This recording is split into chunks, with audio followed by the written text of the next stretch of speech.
Bismillahirrahmanirrahim. Assalamualaikum warahmatullahi wabarakatuh. Berjumpa lagi dengan saya, Pak Handoko, di dalam kanal YouTube ini. Bagi kalian yang baru pertama kali berkunjung di kanal YouTube ini, maka saya sarankan untuk klik tombol subscribe dan nyalakan lonceng notifikasinya ya, agar kalian tidak ketinggalan berbagai macam update video pembelajaran sejarah, pembahasan soal-soal sejarah, hingga pemanfaatan media pembelajaran sejarah. Nah, di dalam video ini saya akan menjelaskan mengenai soal sejarah Penmaba UNJ tahun 2019. Bagi kalian yang merasa kunci jawaban dan pembahasan yang saya sertakan di dalam video ini mungkin berbeda gitu ya dengan pendapat kalian, maka kalian bisa menyampaikan pendapat kalian itu di dalam kolom komentar untuk kita diskusikan lebih jauh lagi. Kemudian bagi kalian yang membutuhkan pembahasan soal sejarah Penmaba UNJ tahun 2019 ini dalam bentuk PDF, maka Pak Handoko juga sudah sertakan di dalam kolom deskripsi ya. Di situ ada tautan untuk mendapatkan soal sejarah Penmaba UNJ tahun 2019 dalam bentuk PDF. Oke, tanpa berlama-lama lagi kita langsung saja menuju ke soal yang pertama. Sejarah dikatakan sebagai ilmu karena memenuhi syarat-syarat tertentu. Di antaranya adalah A. Berkedudukan sebagai mata pelajaran wajib, B. Diajarkan mulai dari jenjang SD, C. Menanamkan pendidikan karakter, D. Memenuhi syarat keilmuan, atau E. Menanamkan semangat nasionalisme. Untuk soal nomor 1, jawaban yang paling tepat menurut Pak Handoko adalah yang D, teman-teman, yaitu memenuhi syarat keilmuan gitu ya. Jadi sudah jelas dong bahwa sejarah itu ketika dia dikatakan sebagai sebuah ilmu gitu ya, sama halnya seperti ilmu-ilmu yang lain, misalkan matematika, bahasa Indonesia, dan ilmu-ilmu yang lain gitu ya, maka dia juga harus memenuhi syarat keilmuan, teman-teman. Loh, memangnya syarat keilmuan itu yang seperti apa sih, Pak? Gitu kan.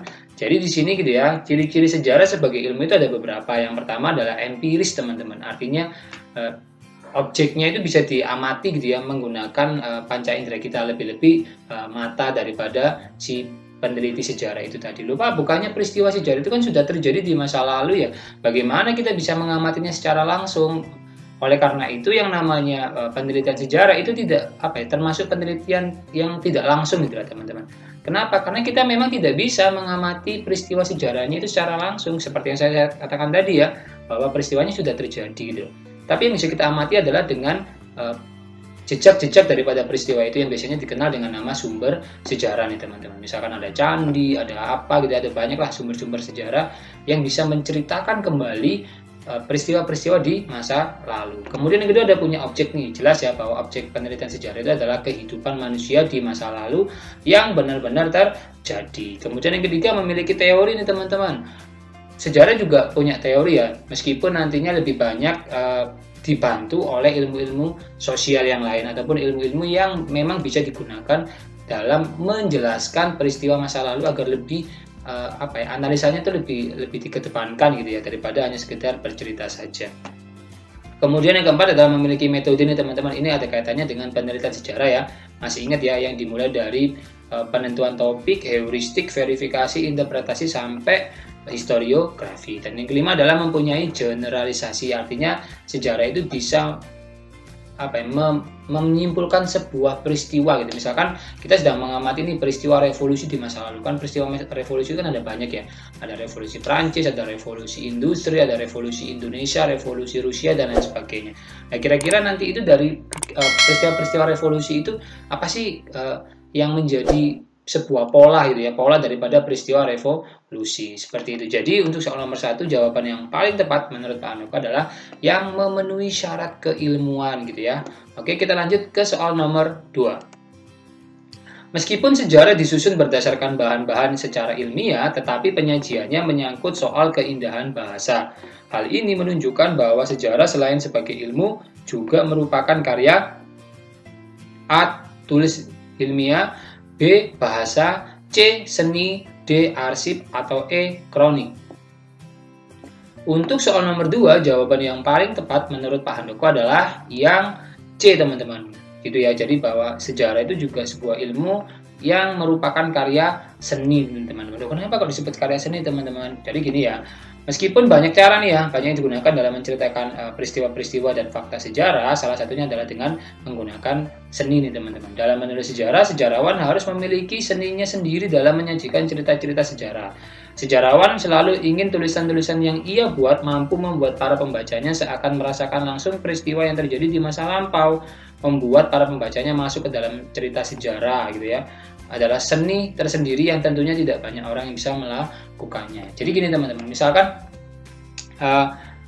kalian sedang mempelajari peristiwa proklamasi kemerdekaan. Jika kalian hanya disampaikan bahwa proklamasi kemerdekaan itu dilaksanakan tanggal 17 Agustus, yang membacakan adalah Soekarno, yang menandatangani nanti atas nama bangsa Indonesia yaitu Soekarno-Hatta. Itu terkesan menjadi sesuatu yang apa ya, tidak enak gitu teman-teman. Kita itu mendengarnya cuma sejarah cuma segini aja gitu ya.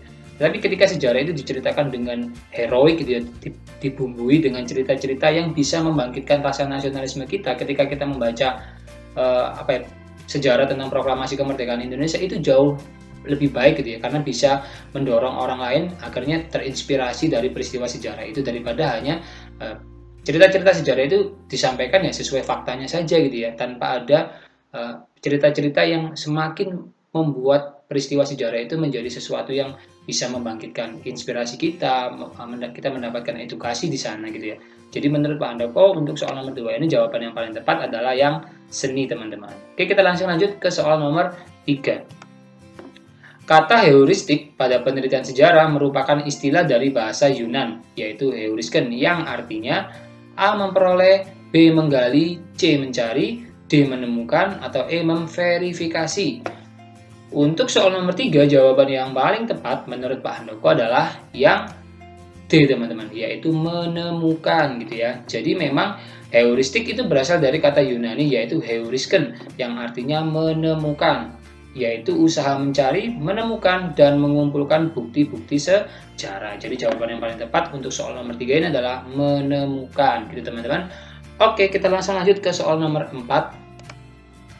Tradisi sekaten merupakan tradisi dari dua keraton Yogyakarta, Hadiningrat, dan Surakarta, Hadiningrat, yang diadakan dalam rangka memperingati A. Isra Mi'raj, B. Maulid Nabi, C. Tahun Baru Islam, D. datangnya bulan Ramadan, atau E. 10 Muharram.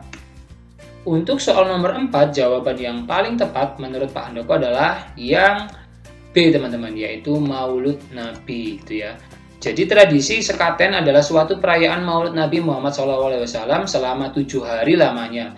Tujuan dari penyelenggaraan sekaten ini selain memperingati kelahiran Nabi Muhammad juga sebagai sarana penyebaran agama Islam. Jadi soal nomor 4, jawaban yang paling tepat adalah yang opsi B. Oke, kita langsung lanjut ke soal nomor 5. Munculnya nasionalisme di Indonesia antara lain disebabkan adanya pengaruh gerakan pan-islamisme, terutama pada prinsipnya tentang perjuangan untuk A. membangun kesadaran persaudaraan antara sesama umat Islam, B. membangun dunia Islam di bawah satu pemerintahan, C. mengusir penjajahan dunia Barat atas dunia Islam, D. membangun solidaritas negara Asia Afrika, E. melakukan pembaharuan melalui lembaga pendidikan modern. Untuk soal nomor 5, jawaban yang paling tepat menurut Pak Handoko adalah yang C, teman-teman, yaitu mengusir penjajahan dunia Barat atas dunia Islam, gitu ya. Jadi pan-islamisme adalah sebuah gerakan dan juga gagasan untuk menyatukan kaum muslimin, kemudian membangun dunia Islam di bawah satu pemerintahan dan mengusir penjajahan dunia Barat atas dunia Islam. Jadi soal nomor 5, jawaban yang paling tepat adalah yang C, teman-teman. Oke, kita langsung lanjut ke soal nomor 6. Indonesische Nederlandse School atau INS kayu tanam didirikan oleh Muhammad Syafiq pada 31 Oktober 1926 sebagai respon atas A. Sistem pendidikan yang berupaya mempersiapkan tenaga kerja murah bagi pemerintah Hindia Belanda, B. Kebijakan ordonansi guru yang mewajibkan setiap guru agama Islam untuk memperoleh izin mengajar, C. Kebijakan dualisme dalam pendidikan dengan menekankan perbedaan yang tajam antara pendidikan Belanda dan pribumi, D. Keterbatasan tujuan dan kurikulum yang bisa dirumuskan oleh sekolah pribumi. Atau E. Kebijakan ordonansi sekolah liar di mana pemerintah kolonial dapat menutup sekolah yang tidak disukai oleh pemerintah kolonial. Untuk soal nomor 6, jawaban yang paling tepat menurut Pak Handoko adalah yang A, teman-teman, yaitu sistem pendidikan yang berupaya mempersiapkan tenaga kerja murah bagi pemerintah Hindia Belanda. Jadi, INS Kayu Tanam merupakan institusi pendidikan alternatif yang didirikan oleh Muhammad Syafi'i. INS Kayu Tanam berdiri pada tanggal 31 Oktober 1926 di Padang Pariaman, Sumatera Barat. Pendirian INS Kayu Tanam tidak dapat terlepas dari penerapan pendidikan diskriminatif oleh pemerintah kolonial Belanda pada awal abad ke-20 Masehi. Pendirian INS Kayu Tanam adalah bentuk perlawanan dari Muhammad Syafi'i terhadap sistem pendidikan di sekolah-sekolah pemerintah kolonial Belanda. Sekolah yang diselenggarakan oleh pemerintah kolonial Belanda hanya memprioritaskan kepentingan bangsa Eropa dan kaum bangsawan pribumi. Belanda tidak dapat benar-benar memperhatikan nasib pendidikan rakyat jelata. Belanda hanya mendidik rakyat jelata untuk dijadikan sebagai tenaga kasar dan murah di industri-industri asing yang ada di Indonesia. Jadi jawaban yang paling tepat untuk soal nomor 6 ini adalah yang A. Oke, kita langsung lanjut ke soal nomor 7, teman-teman. Berikut ini merupakan salah satu ciri dari pergerakan nasional yang dilakukan oleh organisasi kedaerahan. A. Pergerakan bersifat kebangsaan. B. Menggunakan sistem organisasi yang teratur. C. Pergerakan bersifat terpusat pada seorang pemimpin. D. Pergerakan dilakukan oleh kalangan terpelajar. Atau E. Pergerakan tidak bersifat fisik atau mengangkat senjata.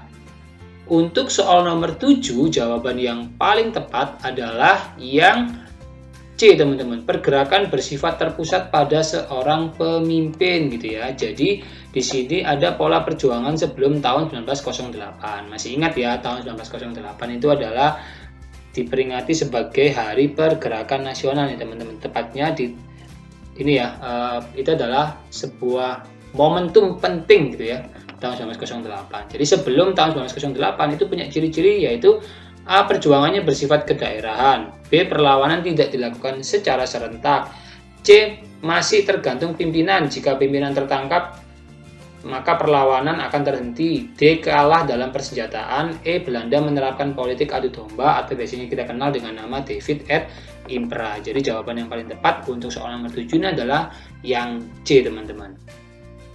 Oke, kita langsung lanjut ke soal nomor 8. Pemerintahan pendudukan Jepang memerlukan banyak tenaga kerja paksa atau romusa dalam jumlah besar karena adanya keperluan A. Membangun pangkalan militer guna menghadapi serangan tentara sekutu. B. Membangun berbagai fasilitas umum untuk persiapan kemerdekaan Indonesia. C. Memenuhi kebutuhan tenaga kerja di perkebunan di Jawa dan Sumatera. D. Memenuhi kebutuhan perang Jepang dalam waktu cepat dan singkat. Atau E. Membantu tentara Jepang dalam peperangan melawan sekutu di wilayah Pasifik. Untuk soal nomor 8, jawaban yang paling tepat menurut Pak Handoko adalah yang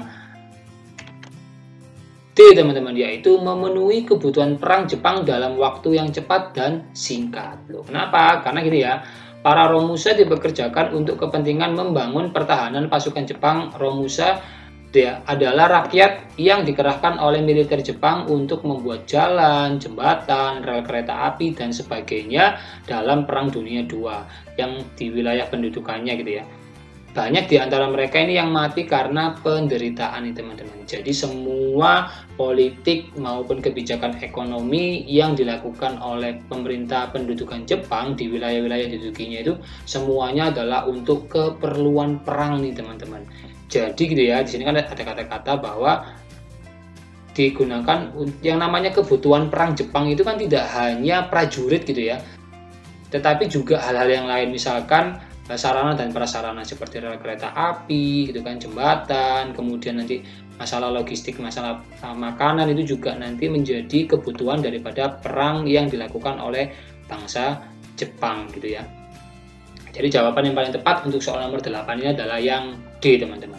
Oke, kita langsung lanjut ke soal nomor 9. Kami bangsa Indonesia dengan ini menyatakan kemerdekaan Indonesia. Makna penggalan pernyataan proklamasi kemerdekaan tersebut bagi bangsa Indonesia adalah A. Saatnya membangun kehidupan baru yang merdeka, bersatu, dan berdaulat. B. Rakyat Indonesia dapat mengambil alih seluruh persenjataan Jepang di Indonesia. C. Jepang telah memenuhi janjinya memberikan kemerdekaan kepada Indonesia.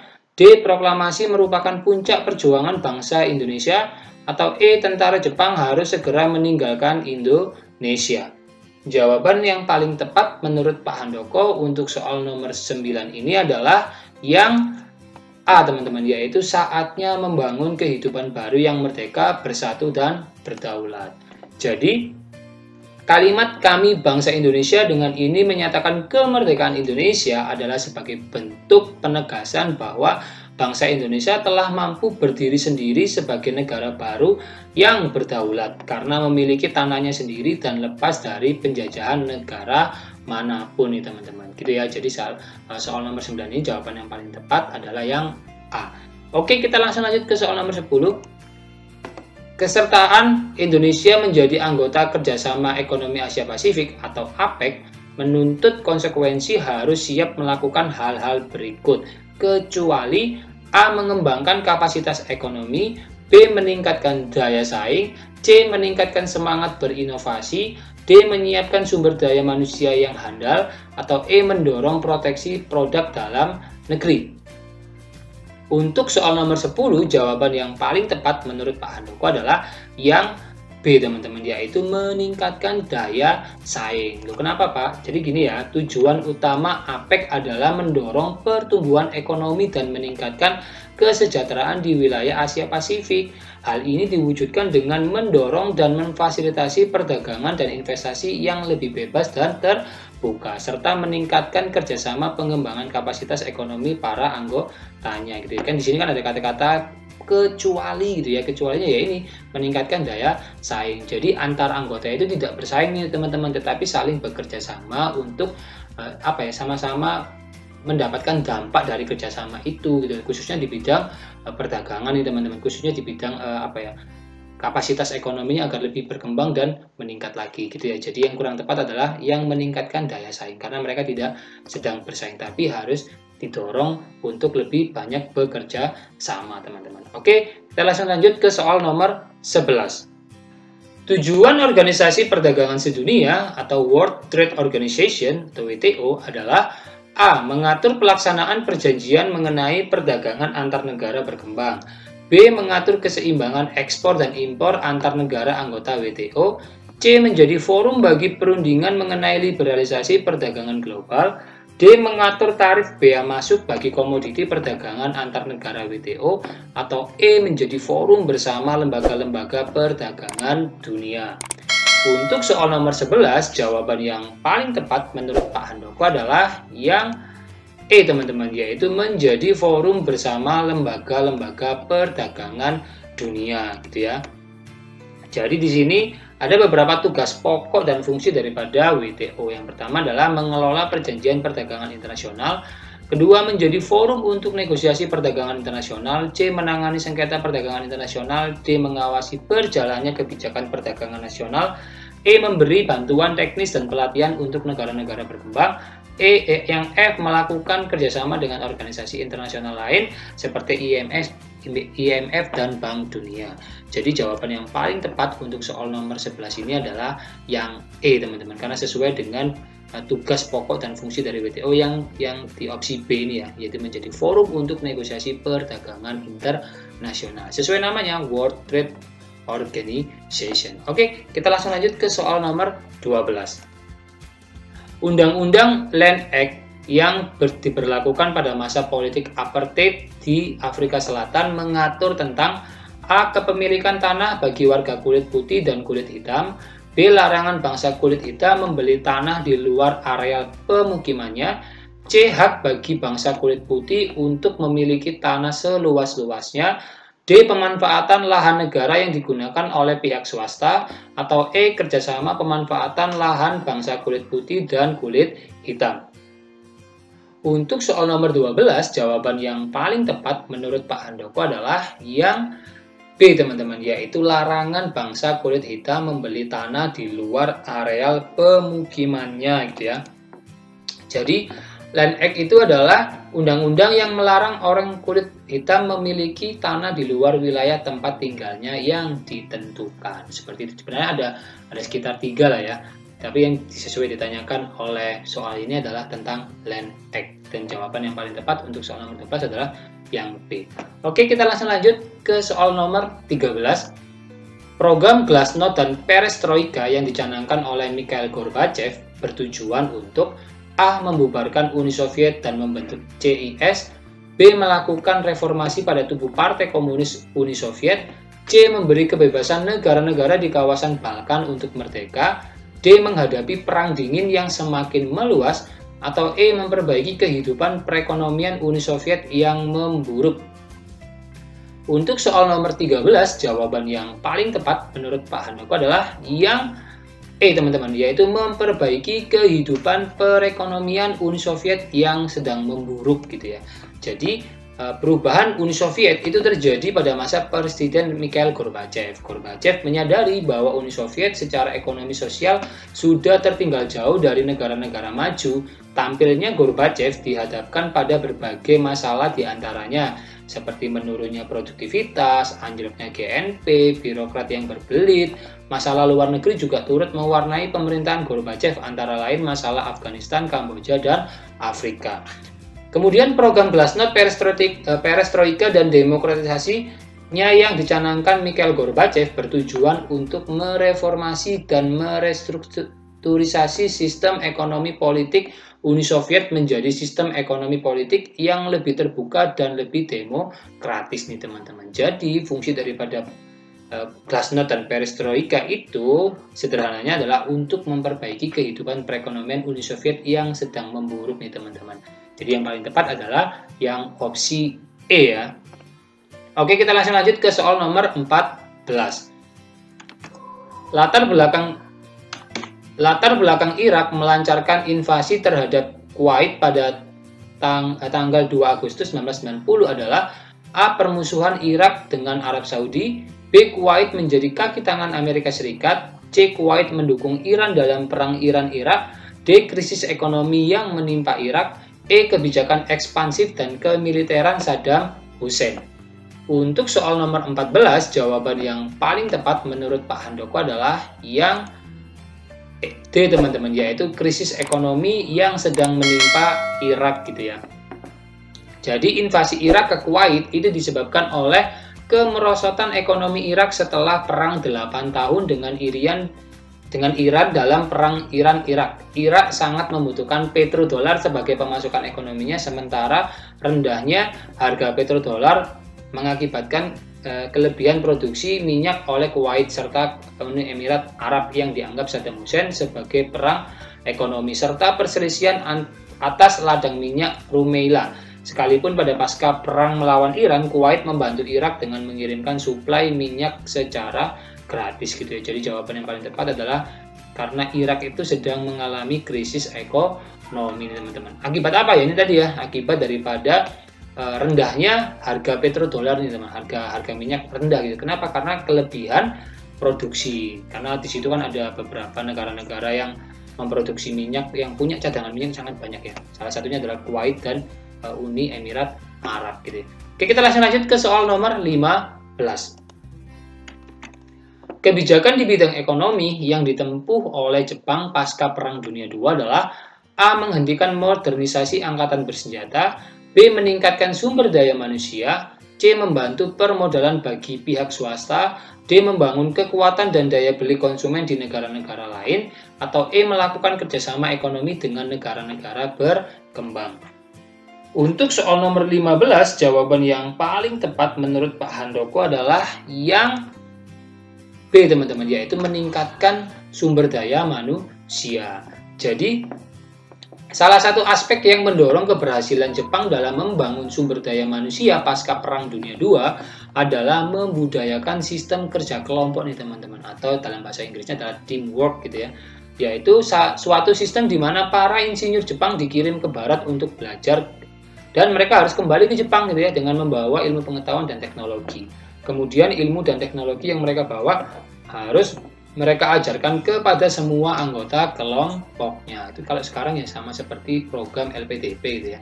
Jadi ada sejumlah cendekiawan-cendekiawan dari wilayah Indonesia yang akan diberikan beasiswa untuk bersekolah di luar negeri, dan harapannya mereka ini bisa bersumbangsi gitu ya, memiliki sumbangsi penting dalam beberapa tahun ke depannya gitu ya. Wah, tidak terasa kita sudah berada di penghujung video pembelajaran ini teman-teman. Jika kalian ada pertanyaan seputar materi ini, kalian dapat menuliskannya di kolom komentar, atau kalian juga bisa menanyakan hal itu kepada saya melalui kontak medsos ini ya. Saya ucapkan terima kasih bagi kalian yang telah menonton video ini hingga akhir. Jika kalian merasa video ini bermanfaat, jangan lupa bagikan video ini kepada teman-teman kalian ya, agar kebermanfaatan itu tidak hanya berhenti di kalian saja. Dan juga jangan lupa untuk klik subscribe dan like video ini. Akhir kata, Assalamualaikum warahmatullahi wabarakatuh. Salam Historia.